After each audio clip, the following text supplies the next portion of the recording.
Oh, hello there. I just happened to be reading one of my favorite cozy stories, a chapter from The Hobbit. This is the chapter Queer Lodgings.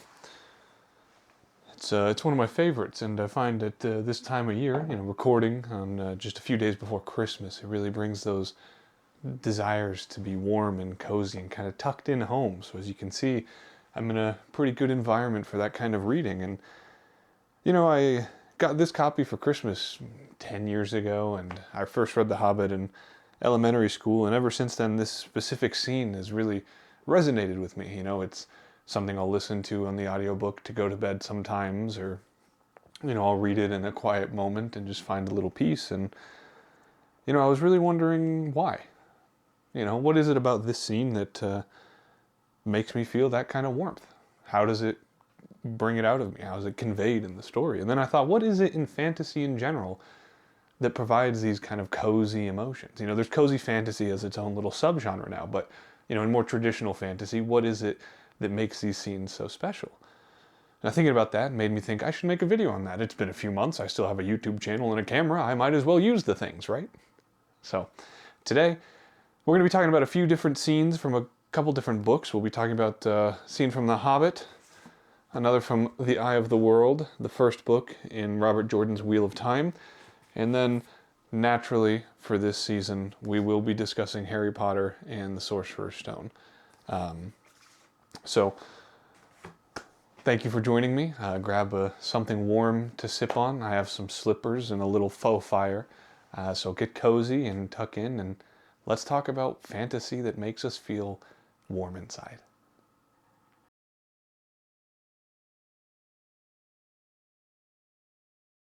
So this first scene, like I said, comes from The Hobbit. It comes from the story, the chapter Queer Lodgings.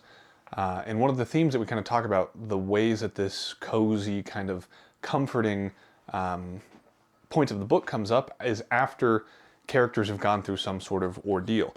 So you can see this is about halfway through the book, a little less probably. But in this moment, immediately precedes a chapter called Out of the Frying Pan into the Fire. It's kind of the reference there. And the Hobbit Bilbo and his dwarven companions have just escaped a mountain full of trolls and been chased by wolves and flown off on the backs of eagles, and it all seemed very dire and horrifying. And one of the ways you find that this kind of high fantasy uses these cozy chapters is a moment to take a break, to give the characters a little rest, to give the reader a little bit of rest, and that overall, oddly enough, keeps the tension higher throughout the book. It's easy to imagine that something high stakes would be go go go go go all the time, but all that really does is wear out the reader. If at the best case scenario, that kind of storytelling that's supposed to be high stakes all the time with no breaks, the reader just stops believing it, because at a certain point, if the character is always in a life or death scenario and they don't die, you're going to stop believing that there's any tension. And that's where things like plot armor and Mary Sue's are very noticeable. Alternatively, it's also possible that there's all these high stakes and the reader, and it's done really well, and then the reader is just so anxious that they don't want to read the book, that it's not enjoyable. Even, some of the best horror novels that I've ever read have these moments. There has to be some kind of respite. Now, in horror novels, the respite is typically more feigned. It'll be something like the character thinks that they get a break, and then something horrific happens immediately.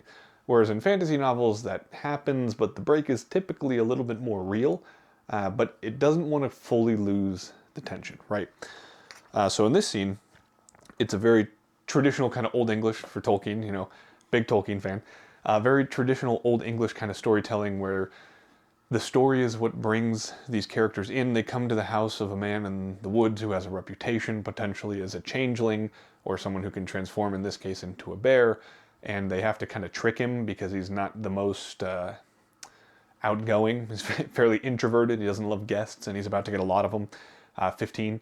And so they start with the wizard character. Gandalf is, inviting him in by telling stories, and he starts the story, and he's like, "Oh, well, I was walking with this one guy, and oh, by the way, these two guys." And I was like, "Who are those two guys?" He's like, "Oh, they're right here. Come in." And he slowly starts bringing in all these dwarves until the hall is full of dwarves. But the story is so good that he's so invested that he doesn't care. Right? The character Bjorn, whose house it is, doesn't care. So they end up telling the story, which is another important part for Tolkien, especially that story is kind of what is the uniting factor. We'll see some other things that he uses to kind of unite people in the place and time, namely food and song and drink. So food, fellowship, and communion are kind of big things throughout these cozy fantasy moments. But in this case, they come into Bjorn's hall, and the illustration from Tolkien is just so beautiful.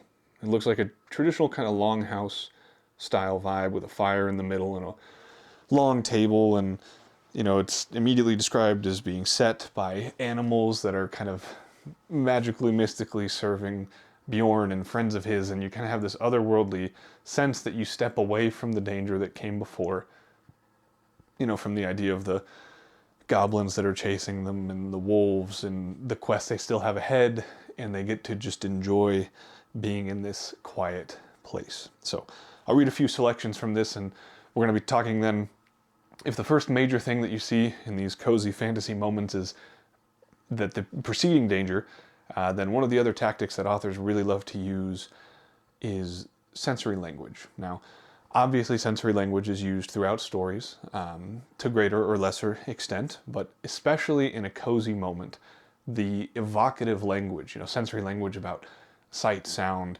smell, taste, these sort of things serve to reinforce in the reader to kind of connect your own experiences to what the characters are happening to the characters. So it allows you to kind of infer some of the rest. Now, this is a pretty basic technique, and we're not getting anything too crazy. My degree's in history, not English, so I'm encroaching a little bit, but we're all humanities, so it's allowed, But these ideas, it's a pretty basic tactic, but especially in the cozy scenes, is what makes it so memorable, because you attach the language so firmly to your ideas and memories from the past that it creates, this sense of sometimes nostalgia, sometimes warmth, sometimes joy, and it brings you somewhere, and it makes it more real, not only for the characters, but for you, and it makes the rest feel earned when that language comes after some kind of ordeal, which is what we see in The Hobbit, and we'll see it in our other examples as well, to varying degrees.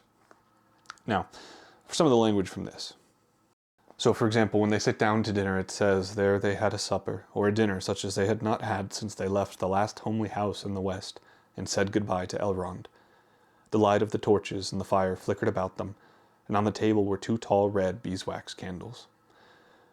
All the time they ate, Bjorn in his deep rolling voice told tales of the wild lands on this side of the mountains, and especially of the dark and dangerous wood that lay outstretched far to the north and south, a day's ride before them, barring their way to the east, the terrible forest of Mirkwood." So there's a lot happening even in this paragraph, just one paragraph. Supper and dinner, and they sit down, and it's described as a good meal, and the reference before to the last homely house in the west when they were at Rivendell is something that the reader would remember as like another high point. That was another kind of moment in the journey where they were able to experience this communion and fellowship and rest, and then something horrific happened, and now they're kind of regrouping after with fellowship and communion and food together. Now, if we're talking specifically about the sensory language, the sentence that really sticks out to me is the second one, where it says, "The light of the torches and the fire flickered about them, and on the table were 2 tall red beeswax candles." Now, it sounds pretty simple. That's a line that could be in almost any book, but it brings something special to mind for me. When I was a kid, for Thanksgiving and Christmas on our table, we always had 2 paraffin, not beeswax, but 2 paraffin wax candles that were red and white. We never lit them. They were special, I guess, but we never lit them, so they were on the table for Thanksgiving and for Christmas, and they would come out and they were a little bit dusty, but anytime those were on the table, it just kind of made me think that a nice dinner was coming, something warming and familiar, and it brings to mind the sights and smells of Christmas. Now, this scene in the book is actually taking place in the summer, but it still reminds me of these cozy moments, these memories that I have with just mentioning the candles on the table and the flickering flames, and the way that the language works here. It's a rhythm where it kind of guides you along. You come to the table with Bilbo to hear the story that's being told. But importantly, as we mentioned before, it would be pointless to totally diminish the stakes. He's not home. The story's not over, right? He has not achieved what he has wanted to achieve. And so you get the sense that though this is a rest, it's not the end. And that's kind of evocative of Bjorn with his deep rolling voice telling tales of the wild lands, and especially of Mirkwood, which it's clear that, as both foreshadowing and people familiar with the story, that that is where the party is going next. They kind of think that already, and it just doesn't seem like there's any other way around it. So it's this idea that they've escaped danger to come here to rest and to recover, but there's danger at the doorstep, and they know that. They know that the whole time they're here. So though they can rest, they can't stop. So they kind of have this awareness that wherever they are, as safe as it is, it's not going to last. And, it kind of continues, and the dwarves know that things aren't good, and, that Bilbo's kind of half interested. He just wants to rest. He's never quite fit into this adventuring party in that sort of heroic, let's go fight and do this kind of way. He fulfills a very different role throughout the entire story, and a very interesting portrayal of warfare and battle from the war veteran Tolkien. But another bit of language that we see further on: they sat at the table with their wooden drinking bowls filled with mead. Alcohol is another important part of these cozy moments often. The dark night came on outside. The fires in the middle of the hall were built with fresh logs, and the torches were put out, and still they sat in the light of the dancing flames, with the pillars of the house standing tall behind them, and dark at the top like trees of the forest. Whether it was magic or not, it seemed to Bilbo that he heard a sound like wind in the branches, stirring in the rafters, and the hoot of owls. Soon he began to nod with sleep, and the voices seemed to grow far away, until he awoke with a start. So here the language is doing something very specific. The syntax that Tolkien is using, he's not necessarily known for being the most accessible. He writes in a very high language, even for the time, intentionally, to kind of give that fairy story, mythic, epic sort of feel. But here, the fires in the middle of the hall were built with fresh logs, and the torches were put out, and still they sat in the light of the dancing flames, with the pillars of the house standing tall behind them, and dark at the top of the trees of the forest. It's this rhythmic kind of language, and you feel like you're floating along the sentence, enjoying the sensory language and experiencing it as you start to kind of join Bilbo, drifting off into sleep yourself. And you sound like a hoot of owls, and he began to nod with sleep, and the voices seemed to grow far away, until he awoke with a start. It's this idea that it's like you're going off to bed, but then. And that "but then" is very key to these moments, because it instills not only the danger that happened before, but also it makes the peace they have more real, because it's so fleeting. Now in this moment, the door creaked and slammed, and Bjorn was gone. The dwarves were still talking, and they started singing. No, I'm just kidding. I will not subject you to my own singing of this song. But the dwarves start singing. Bilbo began to nod again, and then Gandalf stands up and says, "All right, we're all going to bed." So they go to bed, and you get this idea that, again, Bilbo's kind of outside of the friendship and community of the dwarves to a large extent, and there's still fear in him when he wakes with a start, and it's not perfectly safe, and it's not perfectly calm, but it's better than it was. Until again later, Bilbo found that beds had already been laid at the side of the hall on a sort of raised platform between the pillars and the outer wall. For him, there was a little mattress of straw and woolen blankets. He snuggled into them very gladly, summertime though it was. The fire burned low, and he fell asleep. Now he awakes again in the night, and he has this fear of a great animal coming in, and he wondered whether it could be Bjorn in enchanted shape, and if he would come in as a bear and kill them. Says he dived under the blankets and hid his head, and fell asleep again at last in spite of his fears. So it's again this idea that even though it's this cozy bulwark against the darkness they experienced before or again, it's not totally safe, because Bilbo does not totally understand. Now, as a reader, we can know that Gandalf would not have led them to someone who was unsafe, in that he would not have allowed them to sleep there if there was a danger of a bear coming in at night and killing them. But you're not 100% sure, even as a first-time reader of this story in that moment, because he has this kind of trickster wizard thing that's more Old English, that is kind of lessened throughout the Lord of the Rings as he becomes a more prominent, righteous sort of figure, Gandalf does. He was never a bad guy, but that's a whole other video we can get into. The main idea here, though, is that the sensory language and the syntax and the before and the after are all designed to make this moment peaceful. Now, it does go slow. Tolkien gets a lot of modern criticism for his song breaks, or for these kind of moments that are paced outside of what we would expect from normal fantasy, but normal modern fantasy, I should say. That's one of the things that makes the scene so powerful to me, though, is it's willing to take a break. It allows the reader to pause. It allows the characters to rest. And there's more coming. There's still half the book left. And we all know that a book is a character in conflict with something, right? So you're aware, even in the moment, how fleeting it is, but it lets you take a break and enjoy it and kind of slow down.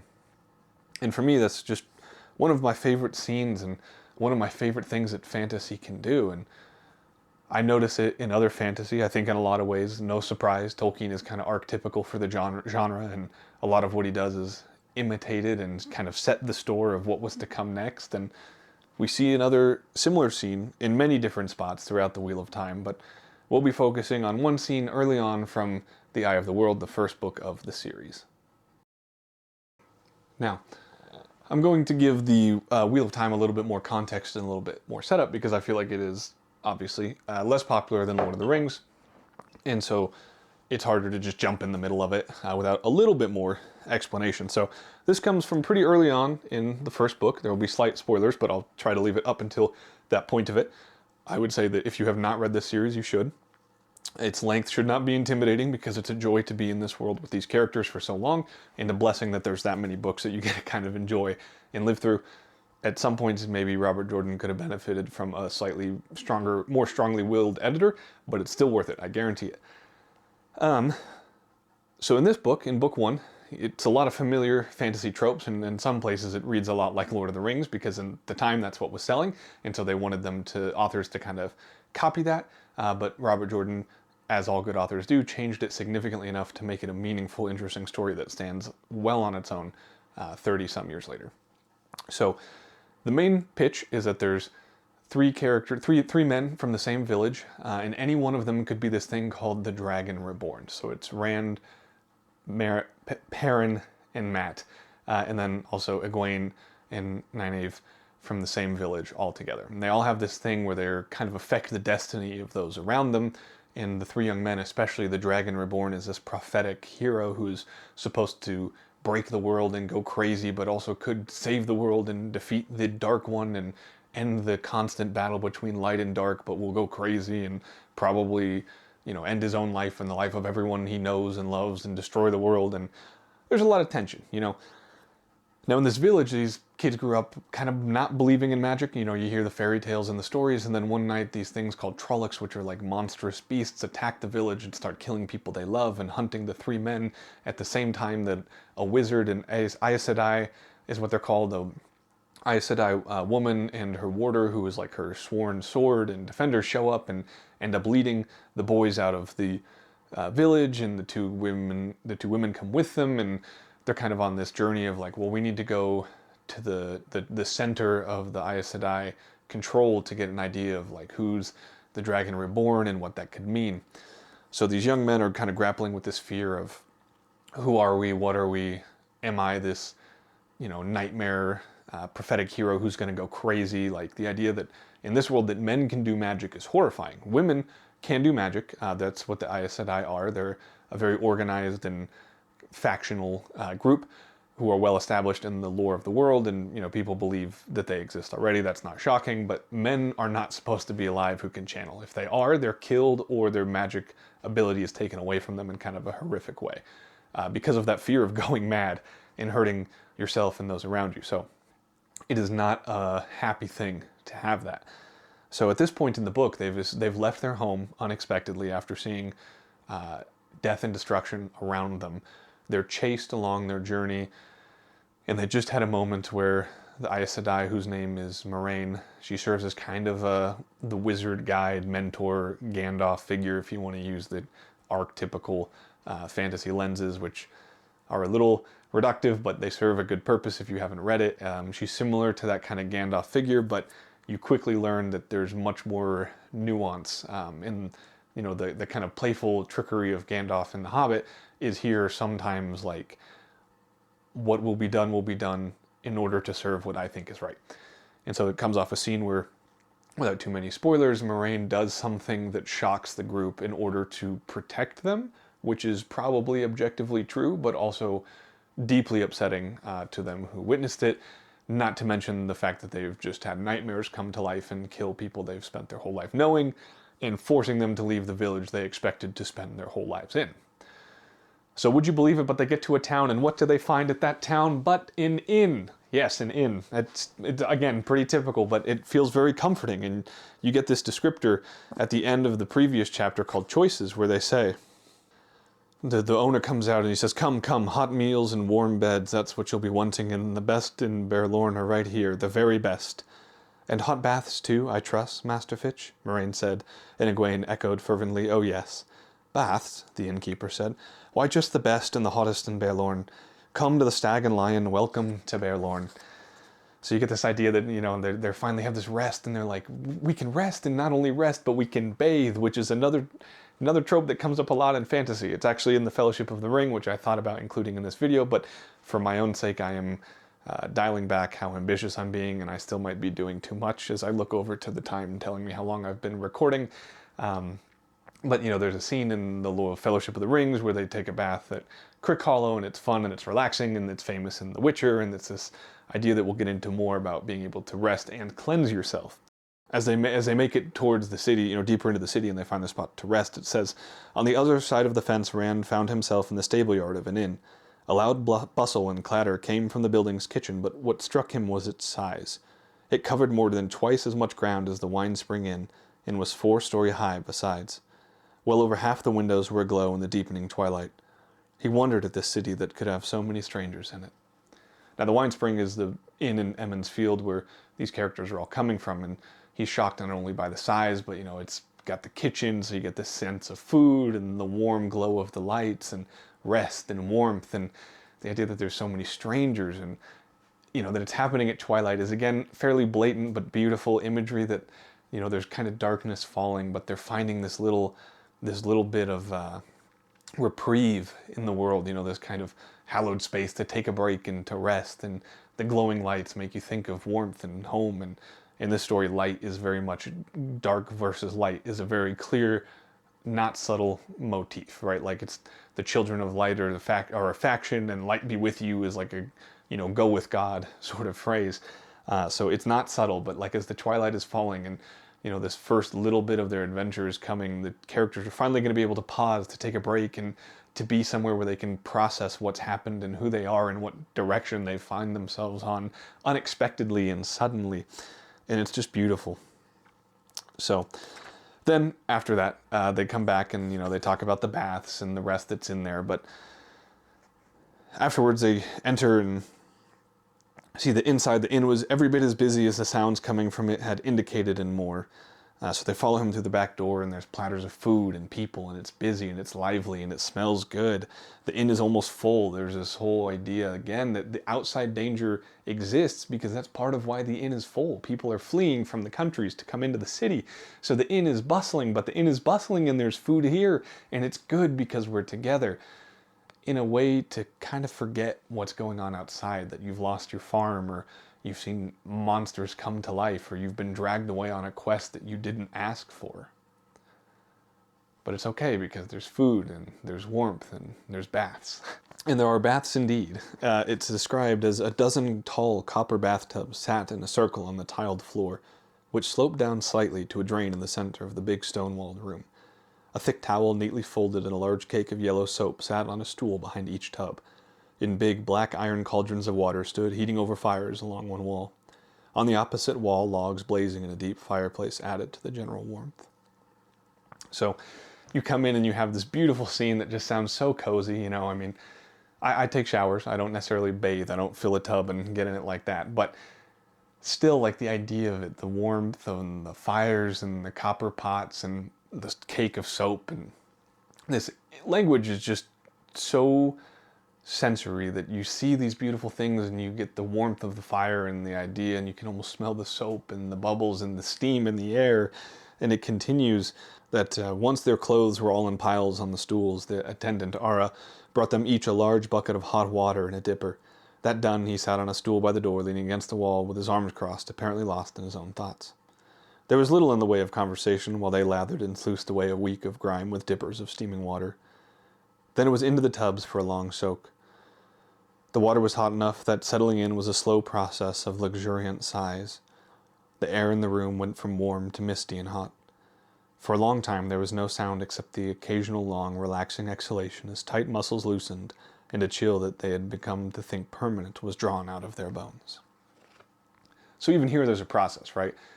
Like I said, if you're going to bathe, I think even today most people will shower first and then fill the tub so that you're not sitting in there with dirt and grime, right?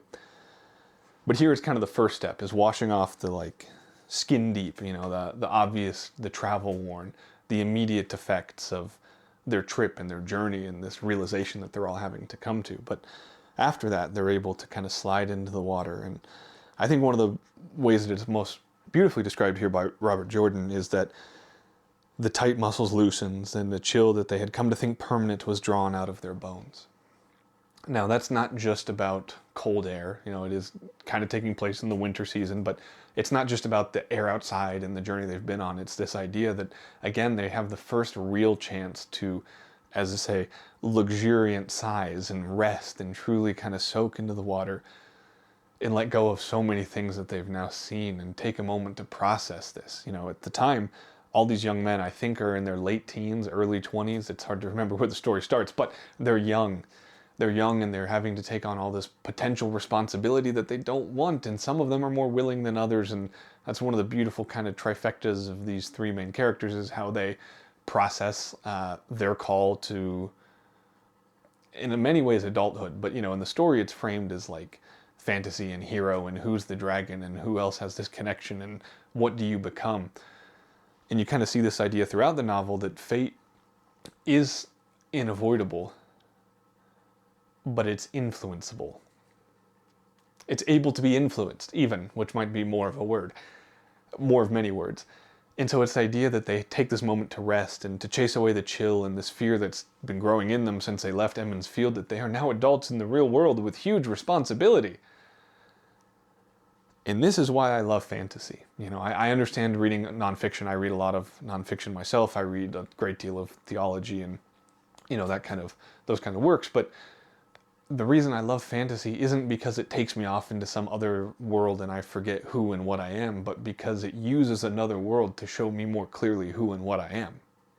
I started reading The Wheel of Time when I was 19 or 20, so right around the same age of the characters, and you kind of watch them grow up and you find these things, and at the time you kind of read through it quickly. It's been really intense, the emotions are here, and then you kind of get a nice little in scene and you rest just a little bit, just enough, and then things keep progressing and you kind of get these highs and lows, but you see these characters growing and trying to understand who they are. And this is one of the first examples of it. Some of the characters make mistakes. One of the Matt starts saying too much about where they've come from and what they've done, and Rand, who's the main kind of POV character, especially in this chapter, is like, how do I shut him up? And it ends up working, but you get this conflict already of like, who's more mature and how do you handle that, and how do you share your experiences, and how much can you share? And you start to get more of that throughout the book. At this scene, they really are just bathing in copper tubs, but you also get this sense that they're starting to breathe and reflect on who they are and what's being asked of them.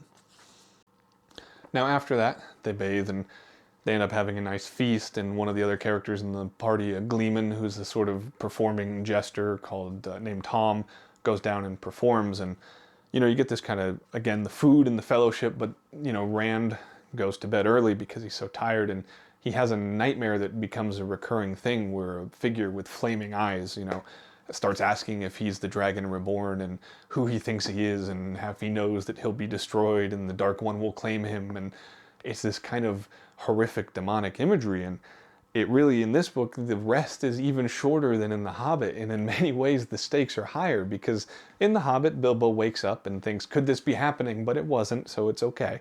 The worst he gets is when Bilbo wakes up later. He's kind of chastised by the dwarves for being lazy.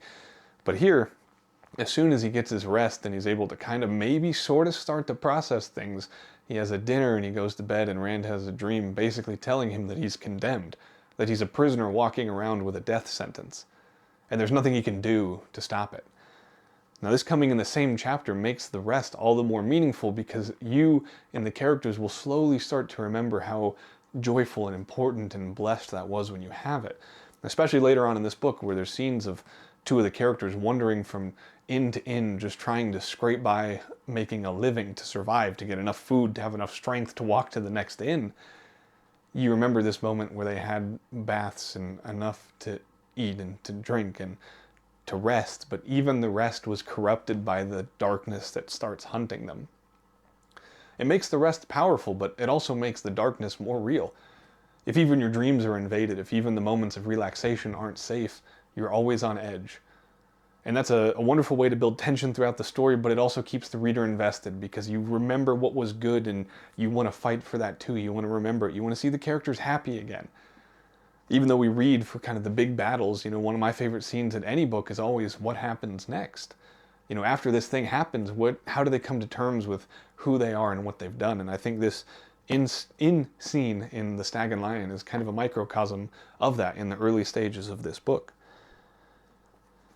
But there doesn't always have to be stakes of the world ending, and if you're the chosen one, or if the prophecy of good and evil is about you.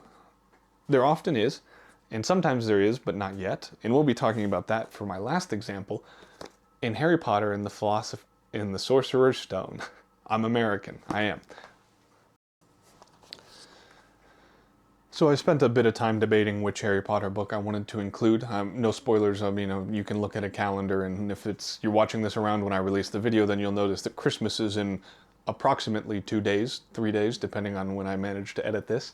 So I am kind of doing this as my holiday Merry Christmas sort of video, but I had to include a direct Christmas scene, which means Harry Potter. So we're going to be reading from The Philosopher's Stone, chapter 12, The Mirror of Erised, which starts with quite a blatant Christmas was coming.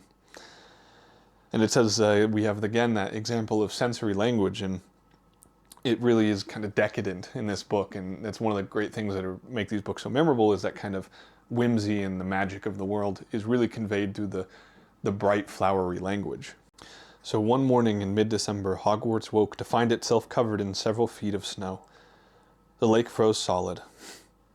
The few owls that managed to battle their way through the stormy sky to deliver mail had to be nursed back to health by Hagrid before they could fly off again. No one could wait for the holidays to start. While the Gryffindor common room and the Great Hall had roaring fires, the drafty corridors had become icy and a bitter wind rattled the windows in the classrooms. Worst of all were Professor Snape's classes down in the dungeons, where the breath rose in a mist before them, and they kept as close as possible to their hot cauldrons. So this kind of language sets the scene wonderfully, as you see the snow falling and the ground's freezing, and you get an idea that there's rest and safety and comfort in the Great Hall, where you eat and again have the food and the fellowship and the communion with each other. And in the Gryffindor common room, the kind of home base of our good guys, and you can talk about that, but Gryffindors are objectively the good guys, and I'm not even one of them. That's not even the house that I would presume to claim for myself, but it is, they're the good guys. And so they have this kind of warm, cozy fireplace burning, but then the dungeons, which is where Snape is, who at this point in the book is believed to be the bad guy, and he's the leader of the rival house, and it's cold and it's bitter and their breath, so you can see your breath and you're chilly, and it's this really clear dichotomy between like warmth and comfort and cold discomfort and where the characters want to be. But it's also a great memory of, as a kid you can relate to it, because when it's like, but after you have your Thanksgiving party as a kid, and then you kind of, if you were like me, you kind of see the decorations and you buy like a Santa eraser that you put on your pencil topper, and you start to kind of expect the holidays, and you just can't wait for it to be Christmas, and when is Christmas break, and when you're young, you don't really know the timeline or what a calendar is like, and so you're like, what does 2 weeks mean? That means nothing. You're just ready to be out of classes and on to break so that you can experience the joys and magic of Christmas. And that's what we see here, which is a kid reading this, you get to experience that joy firsthand, but as an adult reading it, you get to remember that joy. And that's one of the things that I think keeps previous fans enjoying this series so much later, is it does such a good job of remembering the whimsy of childhood, that as a child you love it, and then when you read it again as an adult, you not only have the nostalgia of what it was when it was Harry Potter and you were young reading it, but then also remembering your own life as a child. And I mean, for me, I was dressed as Harry Potter at the Deathly Hallows release at a Borders in 2007. So it does kind of double duty there, and that's part of what makes these stories so enjoyable, to kind of go back and remember those experiences and the joys that we had around them. Now the next bit, we'll jump ahead a little bit, is on Christmas Eve, Harry went to bed looking forward to the next day for the food and the fun, but not expecting any presents at all. When he awoke early in the morning, however, the first thing he saw was a small pile of packages at the foot of his bed. And Harry's shocked by this. So this is one way where we talked about the danger being present. He believes that there's somebody trying to do something evil and they're trying to figure it out, but in this, it's a kid's story. The stakes, though high and though they become higher, are not quite as clear as they are in The Hobbit, and especially not in the Eye of the World, where death is a very real possibility.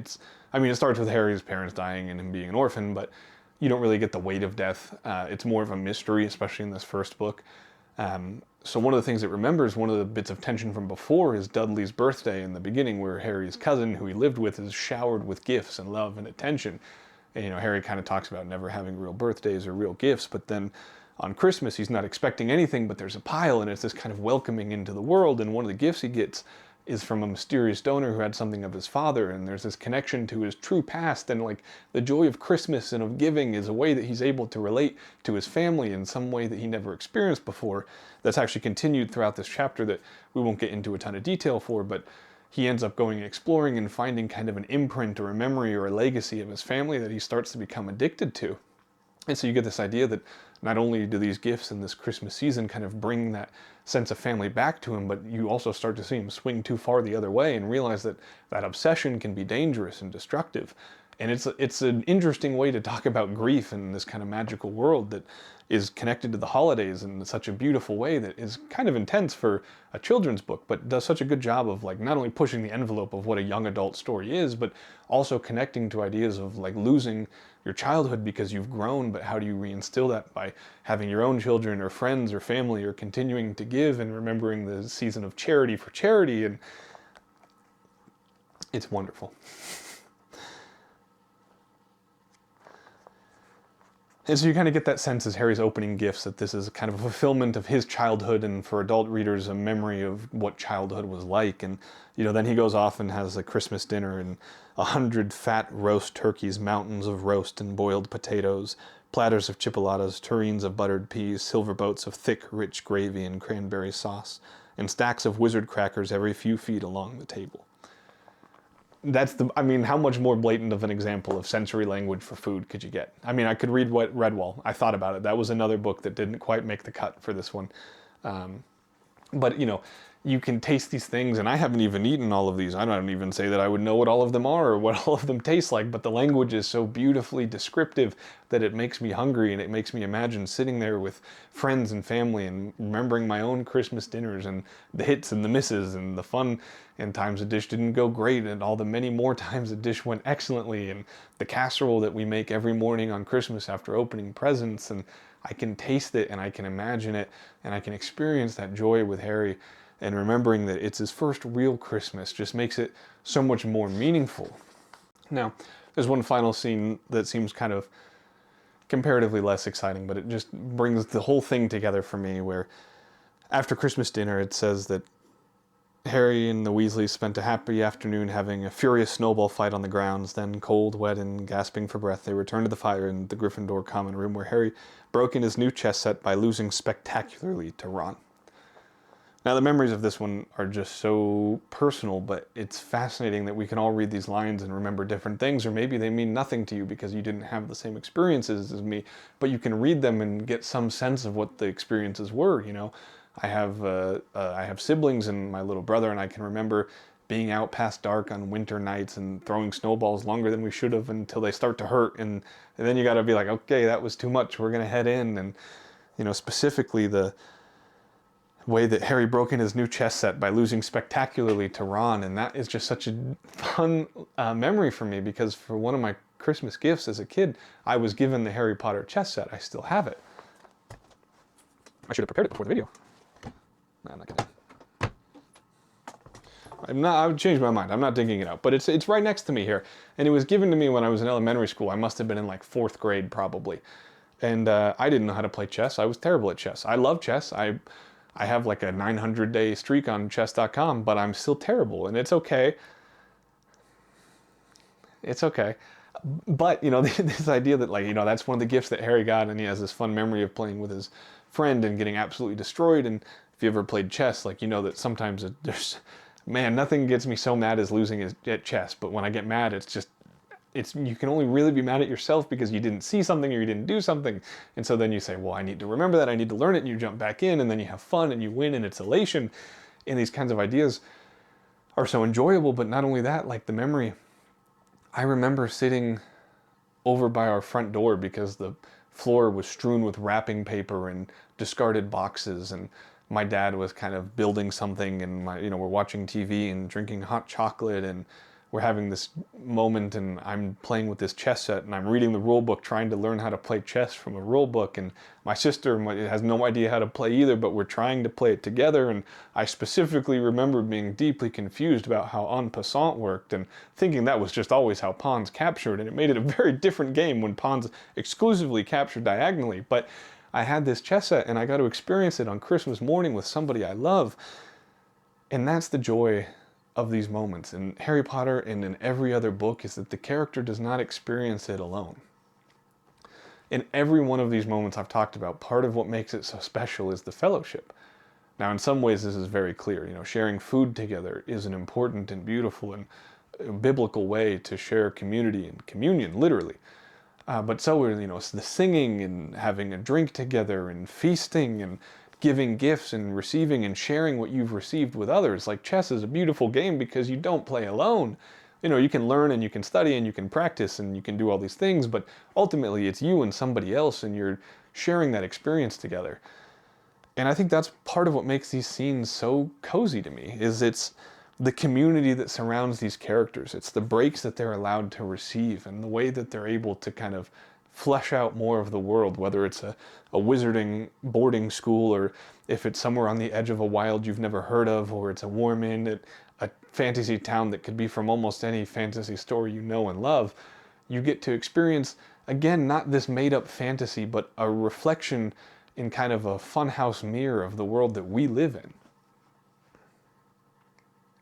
Now, I've done a lot of yapping, and I would not say any of my analysis was too terribly deep. Again, I do not have an English degree, although I do have one in European literature, and I did take some graduate English courses, so we're all cool, we're tight, me and those folks. I write a lot, I do that, not as much as I should. But, none of this has been meant to be this kind of deep, super academic, but just to share some of these moments that I love, and to remember this season, and, especially as an Orthodox Christian preparing for the Nativity fast, and the Nativity and the coming of Christ, and these moments of joy, and the way that you reflect them with your family and your friends, and the season for charity and for giving and for love. And it all just kind of reminds me of that, loving what is beautiful and what is good and what is holy. So I hope that I've been able to give you some small example of what that is to me in these stories, and why these stories mean so much to me. So hopefully I get this out before Christmas, but whether you're watching it on Christmas Eve, or if you happen to find it in June or July, I hope that you're able to remember that there's beauty around you, that light has come into the world, and as we say, Christos genetai, Christ is born, glorify him.